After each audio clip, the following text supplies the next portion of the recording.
On that day, you have two choices. I could choose to be bitter or I could choose to be blessed. And on that day, I chose to be blessed. I chose to be blessed to have a son for 19 years. Welcome to the Jesus Storybook Bible Podcast, a place where we remind you that grace can rewrite any story, that hope shines a light through our darkest moments, and that God's love changes lives. Here's your host, New York Times bestselling author, Sally Lloyd Jones.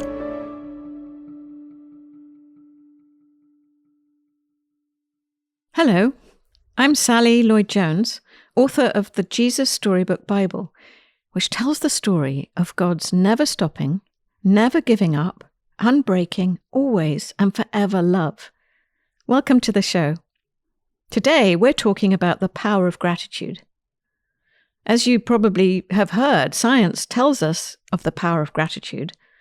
And the most popular class at Yale is the one run by Dr. Laurie Santos. It's called The Science of Wellbeing. I took it during the pandemic. Actually, I took it twice because it was so good. But anyway, for one of the weeks, she assigned us this homework, a week of practicing gratitude. As she explains, our brains scan for danger. That's kind of their job, to look out for what's wrong. So in order to be grateful, we have to be very intentional. We have to decide to be grateful and then practice. So she had us write down 3 things every day that we were grateful for, and they couldn't ever be the same things. And what this gets you doing is you start scanning for the good. The Apostle Paul knew this years before. He wrote, "Rejoice always, pray without ceasing. In everything give thanks, for this is the will of God in Christ Jesus for you." 1 Thessalonians chapter 5, verses 16 to 18. But wait, how was Paul able to give thanks in everything? Was he perhaps not having a very hard time when he wrote those words? No, actually, Paul had been imprisoned, beaten, stoned, left for dead, and shipwrecked 3 times. But the key is, he says, give thanks in everything, not for everything. He's telling us we can thank God for his sovereignty, for his love, for his being with us in those difficulties. I think you'll agree after hearing our guest today, it's something I've long suspected, that gratitude is sort of a superpower. It has the power to change your whole day and your life. It can cut through despair and fear and discouragement. It puts your focus back on God and his providential care for you. And when we thank God, his peace fills our heart. It guards our hearts. Our guest today is a race car driver. How cool is that? Kyle Petty comes from one of NASCAR's legendary families, one of 4 generations who have raced in the sport. He's an icon, a champion of philanthropy, a talented musician, an author, and a motivational speaker. Kyle shares with such disarming honesty about the tragedies and suffering in his life and how he chose to walk through them, and the powerful lesson he learned from his grandmother that has steered him in moments of grief. I'm so very grateful to him for sharing with us, and I know you'll be as moved and encouraged and strengthened as I was. So without further ado, please welcome my friend and now yours, Kyle Petty.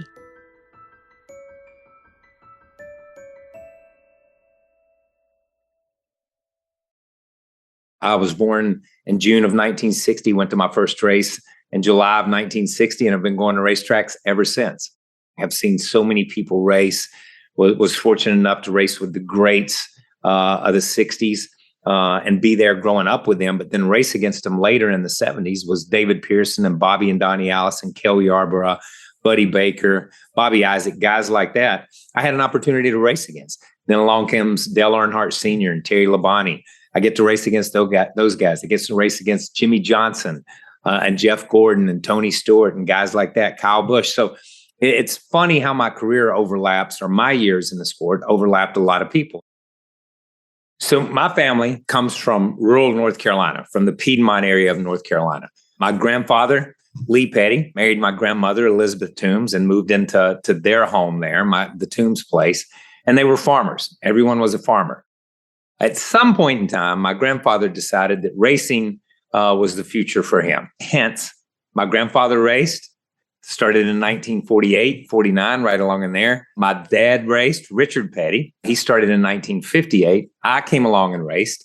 I started in 1979, and then I had a son that raced, Adam, and he came along in 1998. So it's not strange for me to have multi-generationals drive race cars because I grew up in rural North Carolina where there were multi-generational farms, whether it be chicken farms, tobacco farms, dairy farms. My granddad welded up tractors and plows and worked on things for the local farmers, and they would trade out bushels of corn and produce and meat, and that's how they paid for it. And that was fine with my granddad. So that's how they ate sometimes. So it's funny, no matter what we've done or where we've gone or where we've been, when you go back to Level Cross, North Carolina, you're still just Richard and Kyle, and you don't have a last name. You just have a first name, and they know where you live. When the young go first, it makes the old question. I lost my uncle, Randy, when I was 14, and he was only 5 years older than me. So he was more like my older brother than he was like my uncle. And we just grew up together. And my grandmother and my grandfather took it two totally different ways. My granddad looked at it that his life was over with, that something had been taken away from him, his only son. And he just stopped living that day. For all intents and purpose, he was never the same after that day. My grandmother looked at it and chose to look at my Uncle Randy as a blessing, that she had been blessed to have a son for 20 years. When Adam passed, Adam was just a kid. He was 19 years old.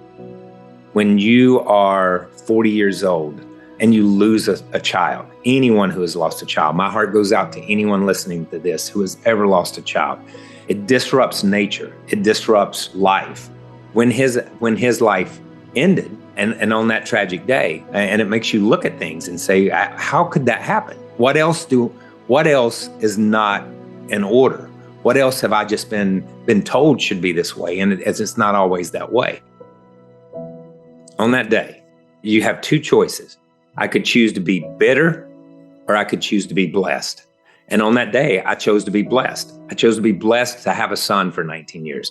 I chose to be blessed by everything that he had given me and the joy that I saw and what he did when he did it. I think it was such a life-changing experience that's the moment that I started and life took a different direction, maybe a little bit.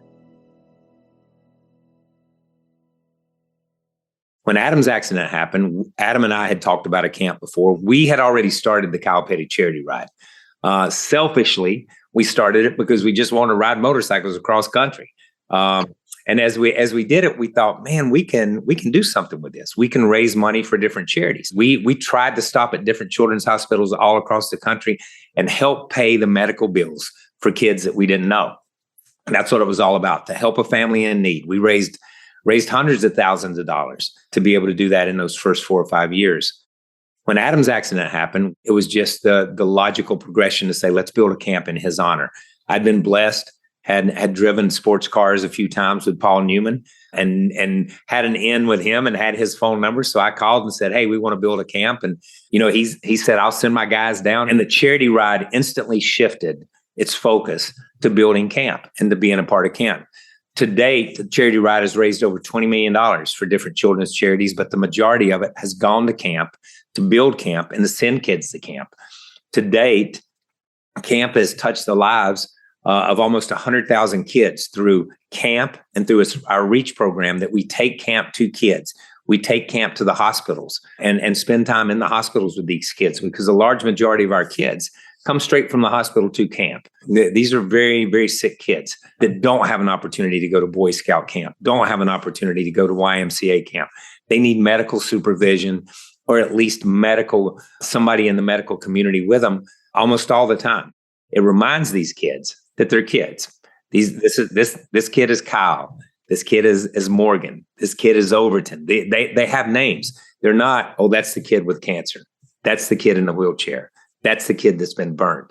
That's who they are when they go to their regular schools, because kids don't take the time to know who they are.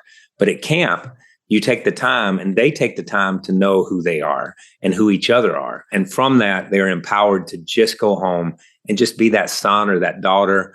The stories that stand out to me are the kids that come to camp and then come back when they age out to be counselors, to help other kids just like them. And those are the stories that, for me, that are just fascinating, that a child would come at 7 or 8 years old and love that place so much that they would come back when they were 19 and 20 and 21 and 22 to give back to other kids. And that shows how special this group of kids really are.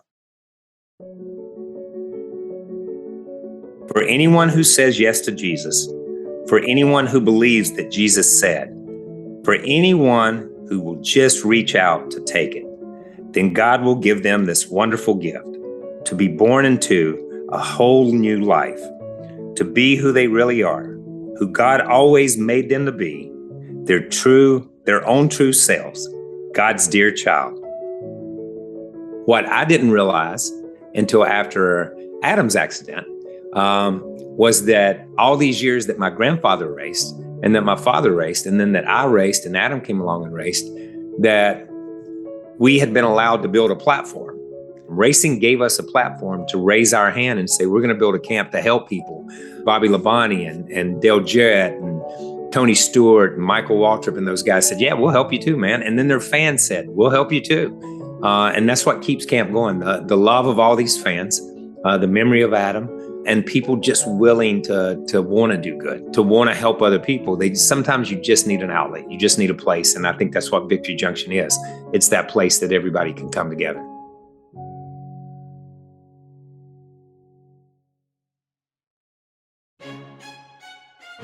You can get the Jesus Storybook Bible wherever books are sold.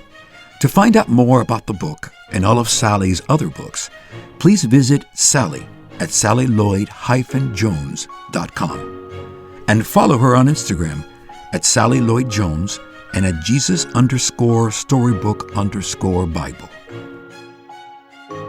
Before we go, don't forget, God loves you with a never stopping, never giving up, unbreaking, always and forever love.